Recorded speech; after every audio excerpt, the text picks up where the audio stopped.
नया मुख्य आर्थिक सलाहकार डॉक्टर वी अनंत नागेश्वरन को केंद्र सरकार ने नियुक्त किया है।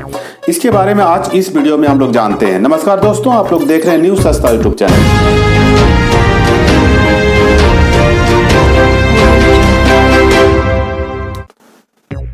देश का नया मुख्य आर्थिक सलाहकार अभी केंद्र सरकार ने किसे नियुक्त किया है? आंसर है इसका डॉक्टर वी अनंत नागेश्वरन। मोदी सरकार ने डॉक्टर वी अनंत नागेश्वरन को मुख्य आर्थिक सलाहकार नियुक्त किया है और आज उन्होंने कार्यभार ग्रहण कर लिया है। इस नियुक्ति से पहले डॉक्टर नागेश्वरन एक लेखक, शिक्षक और सलाहकार के रूप में काम कर चुके हैं। उन्होंने भारत और सिंगापुर में कई बिजनेस स्कूलों और प्रबंधन संस्थानों में पढ़ाया है और बड़े पैमाने पर प्रकाशित किया है।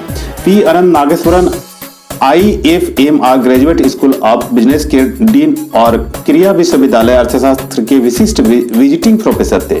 वो 2019 से 2021 तक भारत के प्रधानमंत्री के आर्थिक सलाहकार परिषद के अंशकालिक सदस्य भी रहे हैं। उन्होंने भारतीय प्रबंधन संस्थान अहमदाबाद से प्रबंधन में स्नातकोत्तर डिप्लोमा और विश्वविद्यालय से डॉक्टरेट की डिग्री प्राप्त की है और एमहर्स्ट में मैसाचुसेट्स विश्वविद्यालय से डॉक्टरेट की डिग्री हासिल की है।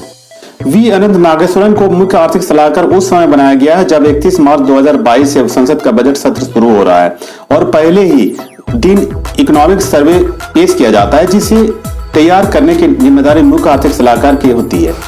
इकोनॉमिक सर्वे होता है देश के आर्थिक विकास का सालाना लेखा जोखा करना रहता है। आर्थिक सर्वेक्षण या इकोनॉमिक सर्वे देश के आर्थिक विकास की जानकारी देने वाला सालाना लेखा जोखा होता है।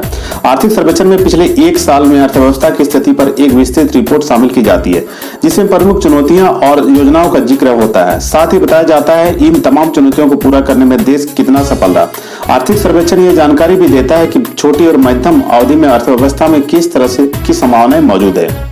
ये महत्वपूर्ण दस्तावेज आर्थिक मामलों के विभाग के आर्थिक प्रभाग द्वारा CEA के मार्गदर्शन में तैयार किया जाता है। दस्तावेज तैयार होने के बाद सर्वेक्षण को वित्त मंत्री द्वारा अप्रूवल किया जाता है। आर्थिक सर्वे को सबसे पहले संसद के दोनों सदनों में वित्त मंत्री द्वारा सदन के पटल पर पेश किया जाता है और इसके बाद मुख्य आर्थिक सलाहकार सर्वे के बारे में जानकारी देते हैं, जिसमें मौजूदा वित्तीय वर्ष में देश की अर्थव्यवस्था की दशा क्या रही, इसकी जानकारी तो वे देते ही हैं, साथ में आने वाले वित्तीय वर्ष के लिए विकास दर का अनुमान भी वे देते हैं। आर्थिक सर्वे की छाप दिन पेश होने वाले बजट पर भी नजर आते हैं। दरअसल पूर्व मुख्य आर्थिक सलाहकार कृष्णमूर्ति सुब्रमण्यम का कार्यकाल दिसंबर 2021 में खत्म हो गया था। कार्यकाल खत्म होने से पहले ही उन्होंने पद छोड़ने की घोषणा करते हुए कहा था कि वह अपना कार्यभार पूरा होने के बाद शिक्षा जगत में वापस लौट आएंगे। कृष्णमूर्ति सुब्रमण्यम हैदराबाद स्थित इंडियन बिजनेस स्कूल में पढ़ाते हैं।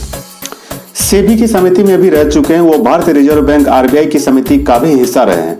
देश में बैंकिंग क्षेत्र में सुधार में उनकी बड़ी भूमिका रही है। कॉर्पोरेट गवर्नेंस के नियमों को अंतिम रूप देने में भी उनका योगदान रहा है। वो बंधन बैंक के बोर्ड में भी हैं। इसका अलावा उनका नाता NIBM और RBI एकेडमी से भी है। क्या है चुनौतियां, उनके बारे में थोड़ा जानते हैं। उनका पहला काम बजट के बारे में सरकार को सलाह देना होगा।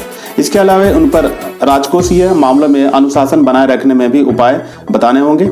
अगले साल आम चुनाव होने वाले हैं। ऐसे में सरकार एक तरफ जहां अपनी तिजोरी खोलेगी, वहीं दूसरी तरफ उसे नीतिगत मामलों में पारदर्शिता बनाए रखने की जरूरत होगी। ऐसे में नागेश्वरन के लिए ये चुनौतियां बढ़ जाएगी। हालांकि हाल में कई मोर्चों पर स्थिति में सुधार आया है। निवेश बढ़ने के संकेत मिले।